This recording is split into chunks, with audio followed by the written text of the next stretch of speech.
और हमारी जानकारी तो है झारखंड में संथाल परगना की ओर से बंगाल के रास्ते भारी मात्रा में गौ तस्करी होता है और सरकार में बैठे हुए लोगों के संरक्षण में होता है, पुलिस के संरक्षण में होता है। और रांची की घटना तोपोदाना की तो आप सबको पता है, जो कानून को धत्ता बता करके जो इलीगल काम हो रहे हैं और सरकार उन इनलीगल कामों को रोकने के बजाय बल्कि उन सब इलीगल कामों को वो प्रोत्साहित करते हैं, को लेकर के अखबारों की सुर्खियों में भी बनी हुई है। और हमारी जानकारी तो है झारखंड में संथाल परगना की ओर से बंगाल के रास्ते भारी मात्रा में गौ तस्करी होता है और सरकार में बैठे हुए लोगों के संरक्षण में होता है, पुलिस के संरक्षण में होता है। और जीटी रोड से भी होता है, फिर बहरागोड़ा तरफ कोल्हान तरफ से भी होता है और रांची की घटना तोपोदाना की तो आप सबको पता है। तो ये जो झारखंड प्रदेश में जिस प्रकार से जो कानून को धत्ता बता करके जो इलीगल काम हो रहे हैं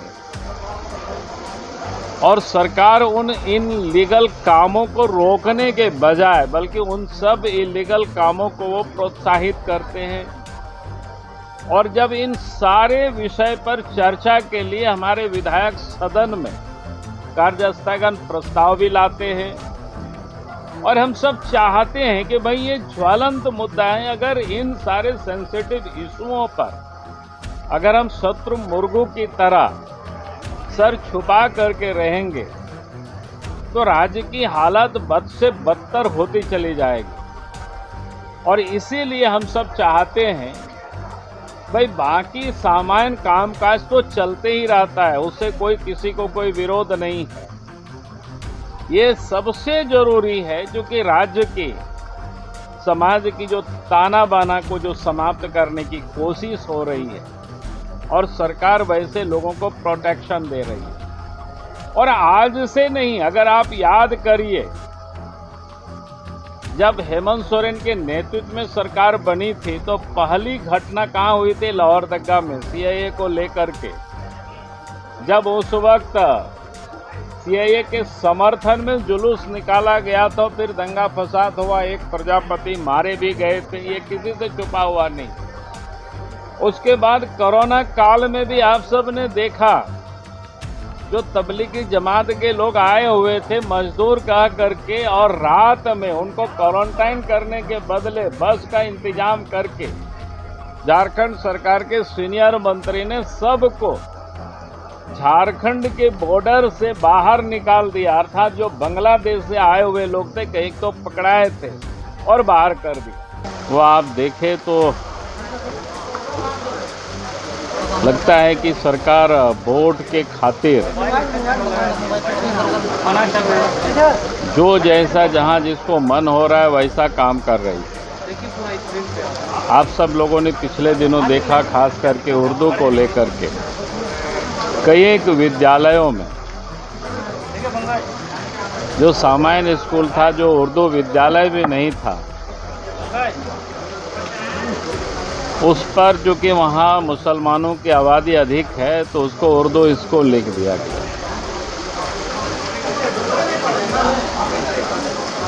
जहाँ आप सब ने देखा कि जो प्रार्थना या परंपरागत रूप से जो वर्षों से चली आ रही थी उन प्रार्थनाओं को भी बंद किया गया।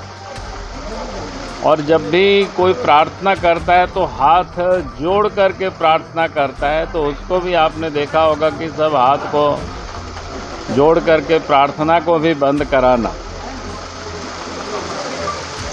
और झारखंड में या पूरे देश में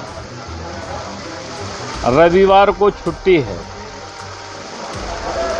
और ये वर्षों से चली आ रही। लेकिन जहाँ पर भी मुस्लिम आबादी अधिक है उन क्षेत्रों में और एक दो जगह नहीं, लगभग करीब करीब पूरा जिला में। और रविवार की जगह शुक्रवार को छुट्टी और जबरदस्ती छुट्टी करवाना। और उसके बाद भी सरकार ने अभी तक कोई कार्रवाई नहीं किया। तो इससे साफ होता है कि भाई राज्य किस ओर जा रहा है और सरकार की मंशा क्या है। ये बिल्कुल गलत हो रहा है। हम सब लोग चाहते हैं कि भाई इन सारे मुद्दों पर चर्चा होना चाहिए, जिससे राज्य की जो सामाजिक ताना बाना है उसको बिगाड़ने की जो झारखंड में प्रयास हो रही है वो बंद होनी चाहिए। लेकिन सरकार को इस सब कोई सोचता नहीं है। सरकार उस पर और विधानसभा अध्यक्ष चर्चा करने को तैयार नहीं होते। अगर समाज की जो ताना बाना इसी प्रकार से तोड़ने की लोग कोशिश करेंगे और उस पर कोई कार्रवाई नहीं हो तो इससे बड़ी और दुखद राज्य के लिए क्या हो सकता है। अरे हम कह रहे हैं कि कार्य मंत्रणा में जबरदस्ती जो मुद्दा है उस पर बहस करने को कहाँ तैयार है। जो हमने कहा कि सबसे ज्वलंत मुद्दा है, बाकी चीजें तो चर्चा होती रहेगी, उसमें कहाँ किसी को विरोध है। लेकिन जिससे देश की और प्रदेश की जो हार्मोनी और सामाजिक जो ताना बाना है जो उसको बिगाड़ रहा है, समाज की जो समरसता है वो किस प्रकार से बिगाड़ रही है। पिछले दिनों आपने देखा उस समय कैसे तुष्टीकरण की राजनीति हुई थी। जमशेदपुर में एक व्यवसायी को फल दुकान में उन्होंने हिंदू फल दुकान लिख दिया था और उसके बाद उनके ऊपर कार्रवाई हुई। तो आज आप सड़कों पर देखेंगे जगह जगह रहता है ना कि लाइन होटल पंजाब बिहार या अमुक होटल रहता है, शेरे पंजाब या हिंदू होटल रहता है। क्या मतलब है? तो आप बिल्कुल साफ दिखता है। इसलिए हम लोग चाहते हैं कि भाई ये गंभीर मुद्दा है। बाकी आप चीजों की जो चर्चा जिसके बारे में वो कह रहे हैं वो सब तो सामान्य चीजें हैं, उसकी तो कभी भी चर्चा हो सकती है। उस चर्चा से हमारे कोई विधायक या पार्टी कहीं पीछे नहीं भागती है। बहुत बहुत धन्यवाद।